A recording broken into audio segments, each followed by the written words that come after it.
NSJT. No secrets, just truth. Jazrael Emil Kavan. When you are going through something traumatic, something that has taken out so much strength from you, you begin to wonder, why am I here? You begin to wonder, what is my purpose? When all that you have built has crumbled before your eyes, you ask yourself, why? Why me? When life seemed to change in the direction of darkness instead of light, you begin to ask yourself, why? Why must I sit in the dark? Why must I go through these trials and tribulations? Begin praying out to God, asking him if he hears your cries. And I say unto you, yes, he does. That he is moving now to heal hearts, to comfort minds, to heal and restore souls. For the darkness that comes shall not last, for the dawn is coming. For those who stay close to the house of God, you know that it is true that the lampstands remain lit. It is true that every angel in heaven knows that this hour is a powerful hour. It's the hour that you begin to pray. It is the hour that you begin to wail. It is the hour that you begin to mourn. And they shall sit with you, and they shall pray with you. Even if you don't have the strength to muster up a word to utter, he hears you. He sees you. He feels you. Waiting hands pray. When people ask me what to do, how can I overcome, I say waiting hands pray. Because when I was going through, when I was being abused, when I was being destroyed from the inside out, like Sun Tzu, the art of war, I knew what to do. I had to take my hands, my palms that was just sitting there doing nothing, put them together and get down on my knees and begin to pray. It doesn't matter where you pray. It doesn't matter when. What matters is the power in which you pray. You have to draw on that last bit of faith that you have and hold on to it and begin to say that things will turn around, because the only person that can change the tide in your life is the man upstairs, God himself. He did not create you for you to go through all of this and not receive what you're supposed to receive. But in order to receive the miracles and the blessings and the mercy and the grace, you have to begin to understand that he is working on your side already before you even begin to utter a word. That he sees the divine path before you. And he also knows of the enemy who tries to distract you with so much horror and trauma. The reign of the enemy is tyranny. The reign of God is peace and love and truth. Forget not where you come from. You come from a great place, a holy place, the only place, heaven. That's the only place that matters. We live our whole lives looking forward to be able to see our Father again, to be able to go through the gates of heaven again. And some will say, you say again? And I say unto you, you have met your Father. You have seen his face. Don't let the skin and the flesh fool you. You know your Father. You're just like Adam. You're just like Eve. You were once in the embraces of your Father until he sent you into this world to do something. Don't let the devil stop you from being able to believe that you have a purpose, that you have a destiny, that you are worth so much more than what anybody else will give you credit for. You are the wealth of the kingdom of heaven. Believe in that. Let your mind be restored back to sanity and for you to be able to see the road ahead. Stop looking backwards onto yesterday. That pain has passed. Lift up your hearts. Lift up your head. Hold it high, because you are the sons and daughters of the living God. When he said, do not encroach upon the valley of the fatherless and the motherless, he meant it. When he said that in our time we shall see martyrs of the Lord, he meant it. And we see it.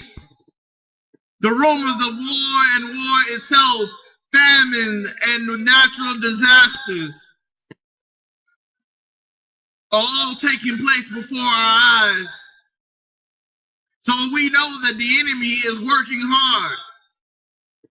We know that the enemy wants to take us out.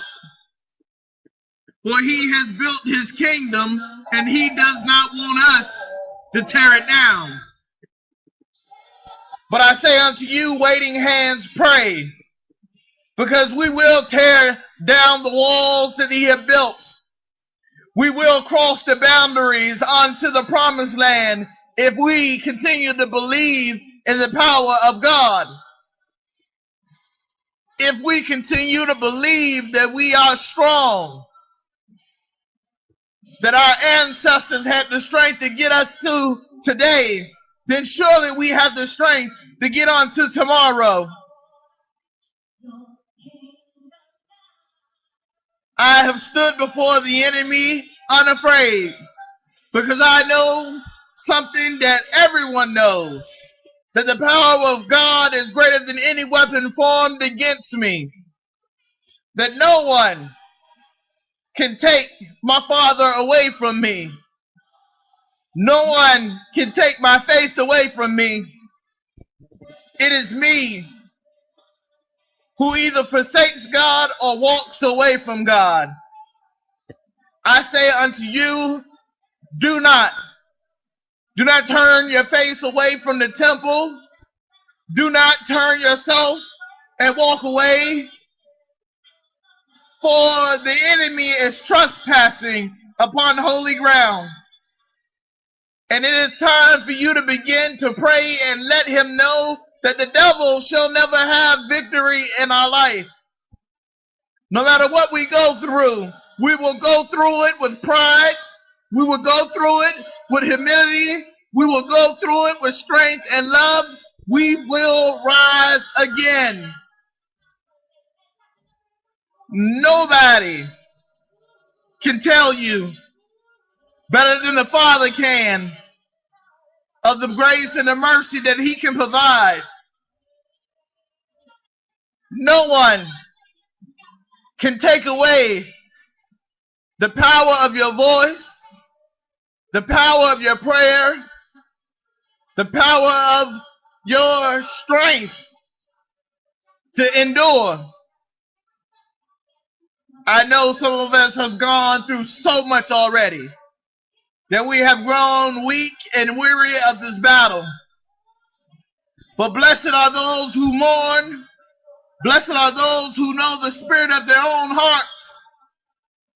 Blessed are those who come to make peace, for they shall inherit the kingdom of God. The kingdom of God is inside you and all around you. Believe, have faith, move forward, take another step. Know that I am with you. Know that the Father is with you. Know that this message is just exactly what you need in your life right now, what you need to hear. That waiting hands pray. You must be great for the enemy to come after you. You have to be great in the kingdom of God. For him to be willing to dare to enter your life and try to turn it upside down, you have to be powerful. Some of us are children of God and some of us are servants of the Most High. But there is no difference between us. We love and worship an awesome and powerful God. It is time for us to go into prayer mode. It's time for us to begin fasting again. It's time for us to begin mourning again. It's time for us to begin putting on the armor of God and getting ready to battle. It's time for us to get enough oil for our lamp so that we can make it through the dark night that is coming. Onto the other side, the dawn of a new day. It is time for us to shed the old us and reveal the new us. It is time for us to get up and stand up for our brothers and our sisters, for we are their keepers. It's time for us to protect the valley of the motherless and the fatherless. It's time for us to remember the path of our ancestors. They gave their lives so that we'd be able to stand here today and pray. So that we may be able to stand here today and have hope. So that we may have courage. So that we have no doubt of the power of God. From bondage to freedom, we have come. Tell me that we don't serve an awesome God. Tell me that we do not serve a gracious God. Because I have seen the history of my people. I have seen the history of my life. And he has done miracles in my life. He has transformed a lonely boy into a strong and powerful man. He has turned my dark nights into the dawn of my dreams. He has granted every wish that I have had. God said, do not forget your first love. Return unto it. And for me, my first love is my Father, the God in heaven. For we are all sons and daughters of the living God. I come to you today say, what are you waiting for?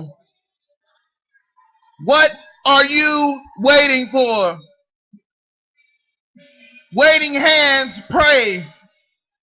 They begin to believe. They begin to have faith. They begin to move forward, not backwards. We know what the enemy has to offer, and it ain't much. It is temporary. It's materialistic. But we are higher. We are greater than the fall for the tricks of the devil. We are greater. We are bolder than those who have come before us. We owe it to ourselves to transform our lives, to turn back the tide that the devil has already started slinging our way, to come out of the filth and wash ourselves, to become clean again.